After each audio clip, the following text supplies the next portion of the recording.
Live from downtown Detroit, Local 4 News at noon starts now.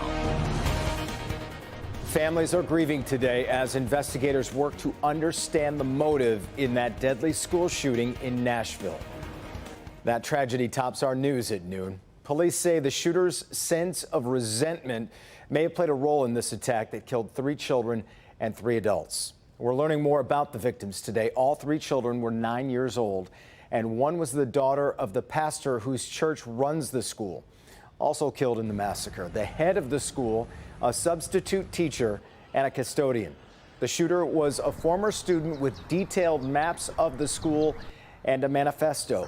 Wendy Woolfolk is in Nashville as we get a look at the moments that led up to this shooting. This an all too familiar scene as the memorial is growing outside Covenant School and Presbyterian Church campus. It's a small community of about 200 students, losing 6 of their own, including the pastor's daughter and the head of school. Overnight, police releasing eerie surveillance videos showing the suspect shoot through a glass door to get into the elementary school and then walking through the hallways, stalking the offices, armed with 2 assault-style weapons and a pistol.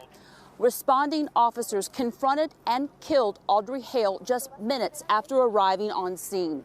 Investigators say the 28-year-old transgender person was a former Covenant student, and resentment for having to attend may have played a role in what she did here. They have found a detailed manifesto and maps, as well as other evidence at her home just a few miles from here.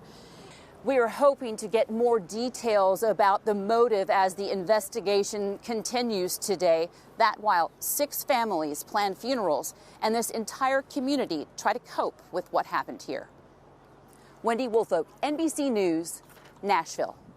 Yeah, just awful. All right, Wendy. The gun control debate is still hot from the shooting at Michigan State.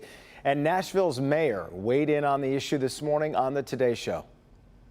And I think people need to understand that common sense reforms, which are not really onerous on gun ownership, does make a big difference. And gun safety and common sense regulations to kind of separate mental health challenges away from active gun ownership seem imperative. This is not, I mean, we used to do this a few years ago. What's happened is we've rolled back any common sense kind of understandings about how these assault weapons in particular are managed in America.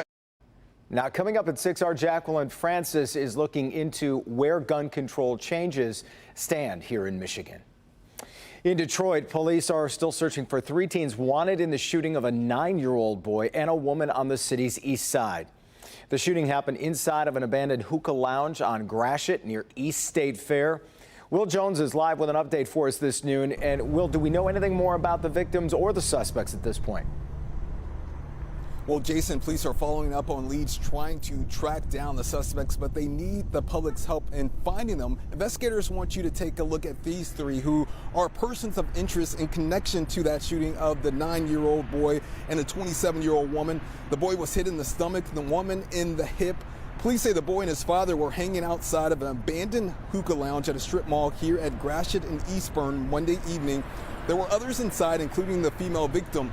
It's unclear what led up to this shooting, but police say the suspects came around the corner, went inside, and started firing shots.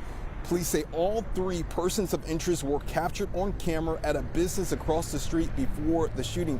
If you have any information about the people you saw in those photos or any information about the shooting in general, you're asked to call the police.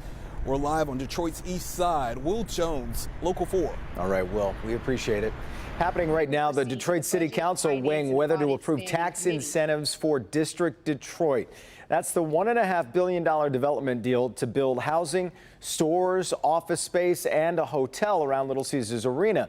The Illich's Olympia Development and another company are asking for $800 million in tax incentives to make that happen. The vote was put on hold to consider more community benefits. Right now, they are in public comment. But we are expecting a vote this afternoon. Rod Maloney is at City Council for us, and we'll have an update coming up in our later newscasts. New here at noon, 3 Wayne County employees are facing charges for time card fraud. The prosecutor's office says Scott Van Buren, John Everhart, and Justin Wharton worked for the Bridge Department. Prosecutors say they also worked at a private business in Romulus and used county materials and equipment during work hours. They say they falsified their timesheets and were paid.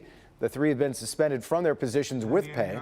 2 of the men went before a judge today on larceny charges. Detroit police asking for your help now to find the 2 men responsible for a violent carjacking at an ATM. Video here shows 2 people run up and pull guns on a man in a dark gray Chrysler 300. It happened at the ATM on Livernois near Oakman on Detroit's west side.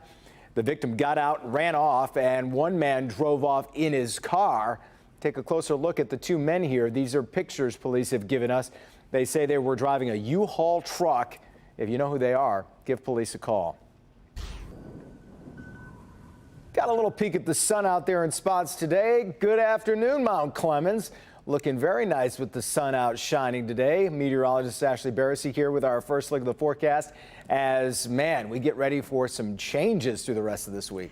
You can say that again. I mean, it's a roller coaster ride from temperature, sky cover, rain, snow. We have a little bit of everything in this week's forecast, starting with this noon hour where we've had some blue skies, but a few clouds mixing in off on the horizon here as you look past the downtown skyline. But really a nice spring day outside. 43 here in the city, 45 over at Metro Airport, 44 off in Howell, 43 in Ann Arbor, same down in Monroe, and you'll find 43 in Mount Clemens and Port Huron. Pretty consistent temperatures across the board. As we zoom out, though, I want to show you that there is some cooler air taking hold of parts of the region, including still teens up in Bismarck. We have 25 in Minneapolis and 34 in Green Bay. So definitely some cooler conditions to the northwest. So it could be worse. As we look at clouds and radar, so nothing to show you on radar. We're dry. High pressure took hold today, but some clouds are starting to build in from the west. So we're going to have some higher cloud cover heading into the afternoon, but we're not done with the sun quite yet. So as those clouds mix in, we still stay rather seasonal. We'll be topping out in the upper 40s, if not hitting 50 in some locations. But as we look ahead to that roller coaster ride that Jason was alluding to, this is the weather story kind of in a nutshell. Few flakes and raindrops in the forecast for your Wednesday, but we're not ruling out sunshine either. Temperatures rise by the end of the work week as we round out the month of March. We could be hitting 60, which we haven't done in the month of March yet. And then later this week, heading into the weekend, we're tracking more rain and some snow showers mixing in. We're going to time it all out for you in your full forecast. But with that in the forecast, you're going to want to take radar on the go. So make sure you download our Forewarn Weather app. You can do it for free. Just search WDIV in your app store.